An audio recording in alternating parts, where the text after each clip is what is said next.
was a medieval Dominican scholar secretly obsessed with Roman tragedy. Did a monk tasked with explaining Boethius stumble upon a world of shocking moral dilemmas and theatrical despair? And most importantly, could a simple commentary on a philosophical poem unlock a hidden history of Western thought? Let's rewind to the early 14th century, a time of simmering religious reform, burgeoning universities, and a peculiar fascination with the ghosts of antiquity. Oxford was a battleground for ideas, a place where Thomistic dogma clashed with the whispers of Aristotelian ethics. Amidst this intellectual storm, a figure emerged, Nicholas Trevet, a Dominican scholar with a particular fondness for the dramatic. But Trevet wasn't interested in the soaring epics of Virgil or the heroic tales of Homer. He was captivated by a darker, more unsettling genre, Roman tragedy. Imagine a dimly lit scriptorium, the air thick with the scent of parchment and ink. Trevet, a man known for his meticulous scholarship and a slightly unsettling gaze, was wrestling with Boethius' Consolation of Philosophy. This wasn't your typical theological treatise. Boethius, a Roman senator exiled by his own brother, had penned a meditation on fortune, grief, and the search for meaning in a world ruled by capricious fate.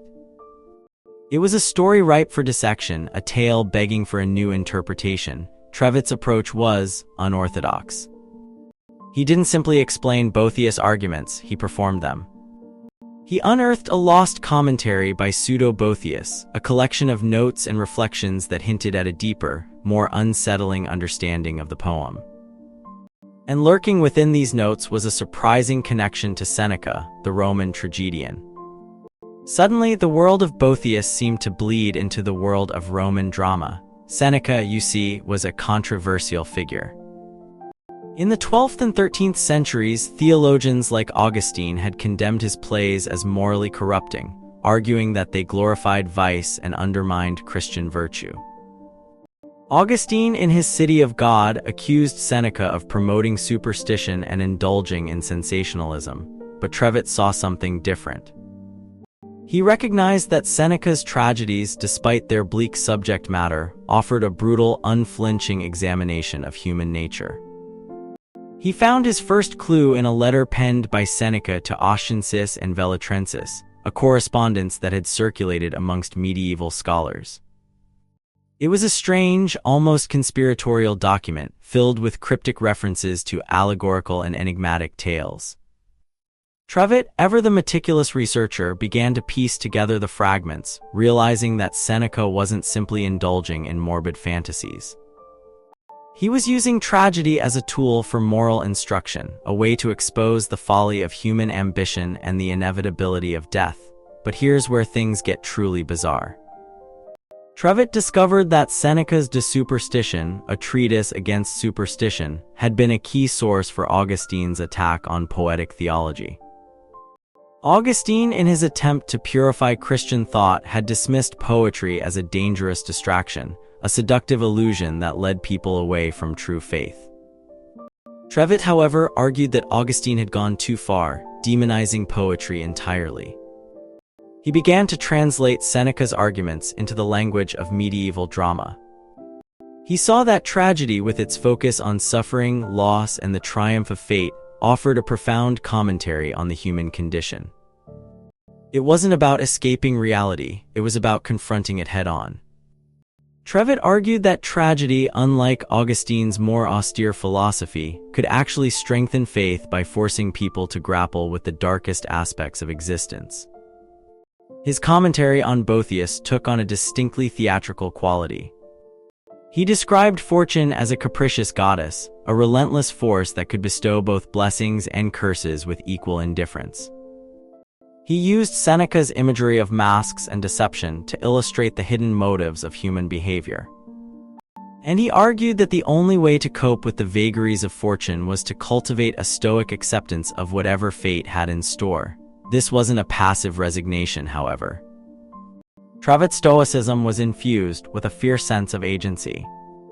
He believed that individuals could shape their own destinies by cultivating virtue and exercising prudence. He imagined the world as a stage and each person as an actor, striving to play their role with dignity and grace even in the face of adversity. But Trevet's fascination with Seneca didn't end with tragedy. He also delved into the monk's controversial correspondence with St. Paul, a collection of letters that had been circulating in monastic circles for centuries.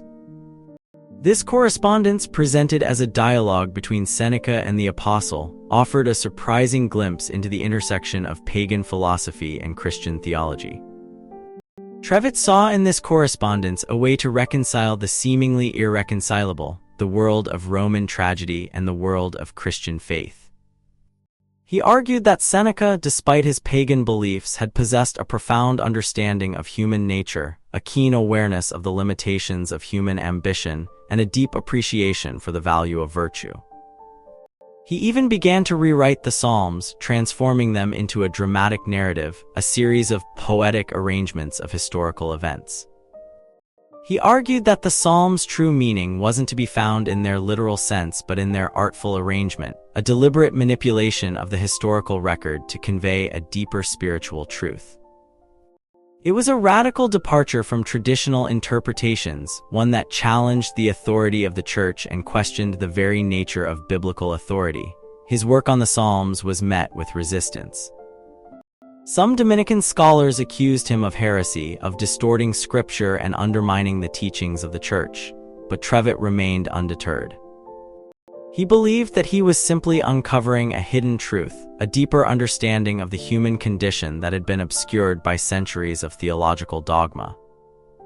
As Trevet's reputation grew, he began to attract the attention of powerful patrons, including the papal court. He was commissioned to write a monumental history of the world, a sweeping narrative that spanned from the creation of the universe to the fall of Rome.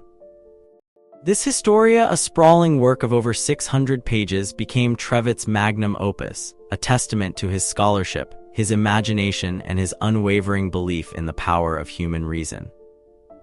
In this history, Trevet meticulously documented the rise and fall of empires, the triumphs and tragedies of great men, and the enduring struggle between good and evil. But he didn't simply recount events, he analyzed them, interpreting them through the lens of Seneca's philosophy. He saw the history of the world as a series of tragedies, a relentless cycle of fortune and misfortune, of glory and despair. He also developed a complex theory of time, arguing that it began not with the biblical creation story but with the hanging of the stars in the sky. This was a radical departure from traditional Christian theology, which held that time began with God's command, "Let there be light." Trevet's theory, influenced by Aristotle's concept of time as physical motion, suggested that time was a fundamental aspect of the universe, a consequence of the movement of celestial bodies. And perhaps most strikingly, Trevet began to challenge the very notion of prophecy. He argued that true prophecy wasn't about predicting the future, it was about understanding the present. He dismissed the idea of supernatural visions and divine revelations as mere illusions, arguing that genuine insight could only be gained through careful observation, critical analysis, and a deep understanding of human nature. He believed that the gift of prophecy, if it existed at all, was not a means of foretelling the future but a way of illuminating the present, of revealing the hidden patterns and underlying causes of human events. It was a prophecy of wisdom, a call to virtue, and a reminder that human destiny was ultimately shaped by our own choices. Trevet's work represents a fascinating and unsettling moment in medieval intellectual history. It's a story of a scholar who dared to challenge the orthodoxies of his time, who embraced the darkness of Roman tragedy, and who sought to reconcile pagan philosophy with Christian faith. He wasn't a hero or a villain, he was a complex and contradictory figure, a brilliant scholar driven by a relentless curiosity and a profound sense of unease. His legacy remains shrouded in mystery. His Historia was largely forgotten after his death, and his commentary on Boethius was dismissed as heretical. But in recent years, scholars have begun to rediscover Trevet's work, recognizing its significance as a bridge between the classical world and the medieval era. So the next time you encounter a tragic tale, remember Nicholas Trevet, the Dominican scholar who saw in Roman drama a profound reflection of the human condition. And ask yourself, could a simple commentary on a philosophical poem unlock a hidden history of Western thought? Perhaps. But what secrets remain buried beneath the layers of time and tradition, waiting to be unearthed by a curious mind?